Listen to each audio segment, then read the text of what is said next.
Welcome guys, so today I'm with JVC headphones and I'm going to show you how you can pair them with your laptop, the Windows PC. So at first you have to find the power button, it's right here, and you have to click and hold it until this indicator starts blinking just like that on the blue and the red.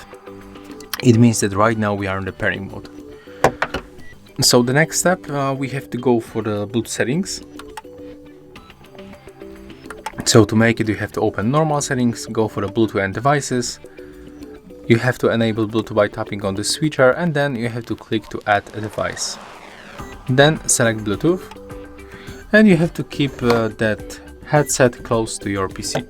As you can see, after a few seconds it appears right here, so we can click to connect.